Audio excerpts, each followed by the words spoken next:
You don't have to be Dr. Fate to see the two shadows still looming over the DCEU. Geoff Johns and the upcoming another merger, another acquisition, this time from Discovery. First, let's talk about Geoff Johns. I want to talk about this very quickly because it has a huge effect on the movies that you're seeing here.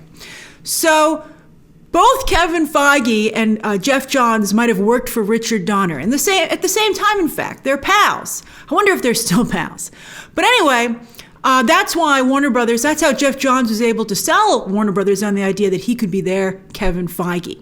But Kevin Feige is a comic book fan, whereas Geoff Johns is a comic book writer. And he pushed all of his own comics and ideas when it came to movies for DC. Even the Batman is based very much on Batman Earth 1. His Batman Earth 1. And Geoff Johns, that's his best quality, writing comics. But, that's not looking at the bigger picture. In building a coherent cinematic universe, Geoff Johns should have considered all the comic book stories that were available throughout the history of DC Comics. Some of the, many of them fantastic. Can you imagine if Kevin Feige favored a particular writer over at Marvel? It would be ridiculous. I feel, Geoff Johns, I think, did that because he gets, when people buy those comics to see what the movies are based on, to understand them better, he gets a cut of that. And so, he's not impartial, and I'm surprised that he was allowed to do that. All right, and that just shows that nobody at Warner Brothers really knows comic books, or they would have been like, Jeff, I can't help but realize you've picked all your own comics. All right, so anyway, then there's also the Warner Discovery merger, as I mentioned in my live reaction. And in fact, there are no DCEU projects dated past 2022, except for two, and that's Shazam 2, which is already ready to release, basically, and the Blue Beetle movie, which was going to be on HBO Max, but now is a theatrical release. So the Discovery merger should, really go into effect, I'd say, probably by the middle of the year or 3/4 in, but it's coming. And so I think that's why, this is almost a presentation, these movies for the film division and how they've handled the DC content. Actually, three forces at work here. Dwayne Johnson, because this Super Bowl spot was his idea. Warner Brothers usually does not advertise during the Super Bowl. And, good for The Rock that he was okay with it being a team spot. It didn't just focus on his movie. It mostly does, but, still it highlights the whole year. Now, that was a swell thing to do, because The Rock's a swell guy. And his movie is next up after the Batman in late July, so it makes sense, they would put that one, in the forefront. We'll talk a little bit about, more about how that movie actually looks when we go through the trailer in just a moment. But I have to say, releasing The Flash and Aquaman 2 just about a month apart, opposite Black Panther 2 and Avatar 2, I don't know, Warner Brothers. That seems like, I don't know. Let's see. I mean, to some degree, you have to respect their aggressiveness. I don't know if I'd even call it bravery, but let's see how it goes. We haven't seen any of Avatar 2 yet, so let's see. And also, who knows? Those movies have been delayed a long time. Will James Cameron any of these movies actually make their release dates? We'll see. So this spotlights all four DCEU theatrical releases for 2022 and the Batman, which is not DCEU. But that's why there's no Batgirl, because that's on HBO Max. But I don't care. This spot could have used more women in it, quite frankly, especially since to date, that's where DC has been the strongest in live action in movies. We do have Zoe Kravitz's Catwoman, who I adore, but there's no new footage for the Batman, so there's nothing to get excited about.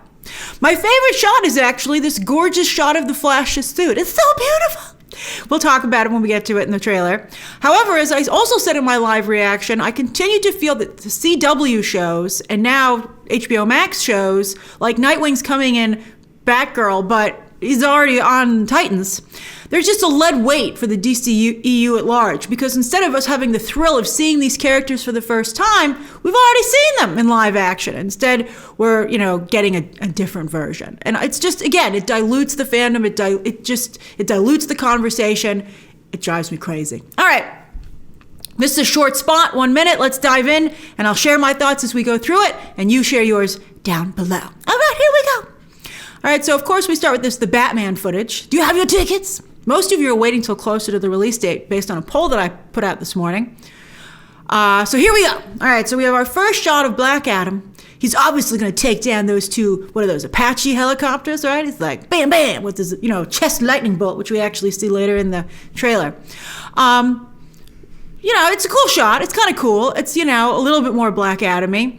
I actually feel Dwayne Johnson is not a great Black Adam because he, has not done anything to look like the character besides be badass, which is cool. I mean, maybe we'll love this version, but it's not Black Adam from the comics. He doesn't have the hair. He doesn't have the pointy ears. He doesn't have the aristocracy look that Black Adam is so famous for. I would say that Black Adam is a little bit more like Patrick Wilson's Orm meets Loki, two other anti-heroes. Black Adam doesn't seem like a villain here at all. He seems very much like a hero, and he's not supposed to be. It was actually Jeff Johns' idea to rehabilitate the character along with David Goyer. Man, so ridiculous. How do you allow them to have an agenda like that? But anyway, I mean, I kind of like Black Adam as an anti-hero, but he's more like Loki. He's more on the villain side still than the hero side. Although some people feel that that's, some of you didn't care for the Loki TV series for that same reason. But, it's just, I love The Rock, but he's not Black Adam. So there, he's monologuing though. He does have that villain quality as he monologues to Hawkman back there, who doesn't have his wings out because I guess wings are expensive. So I guess he's going to keep them in most of the time. And then he says, "My son dreamt of a better world. That's why he saved me." And I'm like, "What? He didn't have a son?" And I looked it up, and he didn't have a son ever. So I mean, I don't know how I feel about adding that storyline there. So I wonder if that's the JSA ship. Right? Okay, so we see a cool ship. And so this is obviously, we get a brief origin. It would have been better if it had been a whole origin movie about Black Adam, quite frankly. But he needs some people to punch. So obviously, Black Adam starts out his life as a slave, and I think his son is executed instead of him.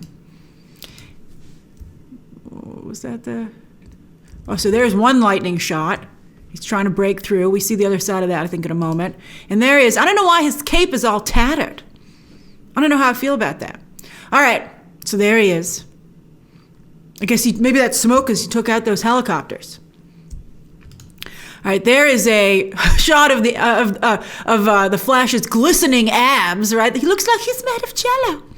I do not care for this shot, but there's a better shot. So we hear Michael Keaton, and we're like, "Show us Michael Keaton," and they're like, "No, you have to wait." So he's like, "Why would you save this timeline?" It's like, because his mother's still alive here. I really like Ezra Miller, by the way, as the Flash in Zack Snyder's Justice League. So I'm really rooting for him to make this work. So we have some very brief Aquaman shots. There he is in his cooler suit, his stealth suit, but I can clearly see him. All right? And then that's my favorite shot of him in this trailer in the throne. I love the Atlantean throne room. I think it's super cool looking. I loved all those shots in the first movie. I love the way they do the hair. It looks great. And I prefer him in this costume because it's comics accurate. I love it when this stuff is comics accurate. One of you actually had a great comment in the live reaction saying, stuff looking good has never been DC's problem, right? It becomes a problem when they have to create a story and piece together a cinematic universe. They always seem to approach it from the wrong angle. But he still looks cool there. And I really loved the first Aquaman movie. So he's like, what's better than a king? A hero. And even though you can totally tell that's what they're going to say, it's a good line. So there you can see Black Adam. He's shooting at his lightning from his chest. There he is flying. He looks pretty good there.